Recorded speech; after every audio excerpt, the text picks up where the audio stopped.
Dark, depressing, and disturbing. Joker is everything it promises to be, except as unpredictable as its title character.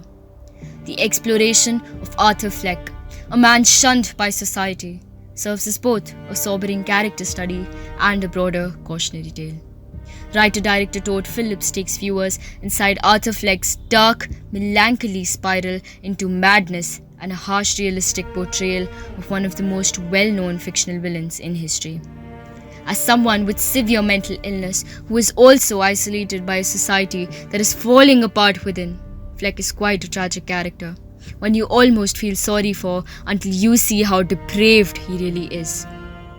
Arthur, a party clown and aspiring stand-up comedian, lives with his mother Penny in Gotham City. He suffers from a mental disorder that causes him to laugh at inappropriate times and depends on social services for medication. After a gang of delinquents attack Arthur, his co-worker Randall gives him a gun for protection. Arthur meets a single mother, Sophie, and invites her to his upcoming stand-up comedy show. While entertaining at a children's hospital, Arthur's gun falls out of his pocket. Randall lies that Arthur brought the gun himself, and Arthur is fired. On the subway, still in his clown makeup, Arthur is beaten up by 3 drunken Wayne Enterprise businessmen, and he shoots them in self-defense. Funding cuts shudder the social service program, leaving Arthur without his medication. Sophie attends Arthur's stand-up routine, which goes poorly. Popular talk show host Marie Franklin mocks Arthur by showing clips from Arthur's comedy routine on his show. Arthur intercepts a letter written by Penny to Thomas Wayne alleging that he is Thomas's illegitimate child and Barrett's his mother for hiding the truth. Arthur goes to Wayne Manor but flees after a scuffle with the family's butler. Following a visit from 2 detectives investigating Arthur's involvement in the train murders, Penny suffers a stroke and is hospitalized. At a public event, Arthur confronts Thomas, who tells him Penny is delusional and not his biological mother. In denial, Arthur visits the Arkham Asylum and steals Penny's case file, only to find out that Penny adopted him when he was little and suffered from various mental disorders. She allowed her abusive boyfriend to harm Arthur, due to which he now suffers from disordered laughing. Upset, Arthur returns home and visits Sophie's apartment. But when she doesn't recognize him, he realizes he had imagined their entire relationship. The following day, Arthur kills Penny at the hospital.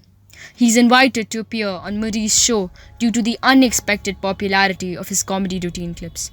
As he prepares, Arthur is visited by his ex-co-workers Randall and Gary. Arthur murders Randall for revenge, but leaves Gary unharmed for treating him well in the past.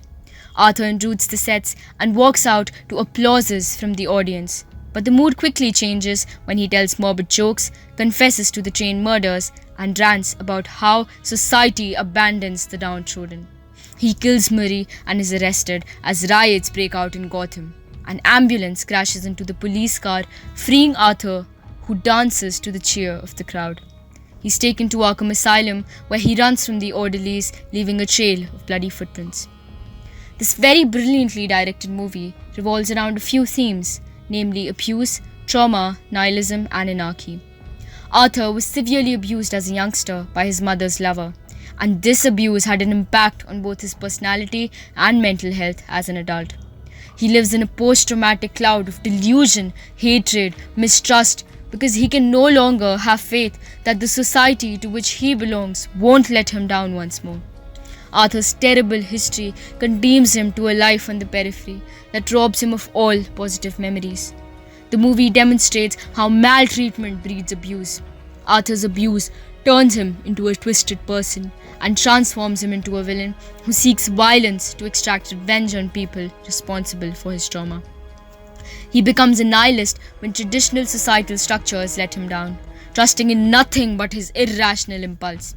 He experiences an epiphany and feels powerful for the first time in his life when he kills the 3 businessmen.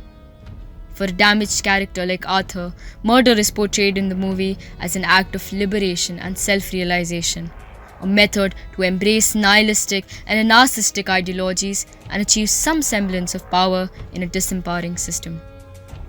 Despite the fact that Arthur's illness is never explicitly described in the movie, we can draw certain inferences from Joker's sign and mental health as they develop.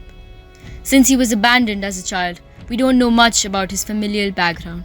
He was subjected to violence and beatings by his adoptive parents, suffering even a serious head injury.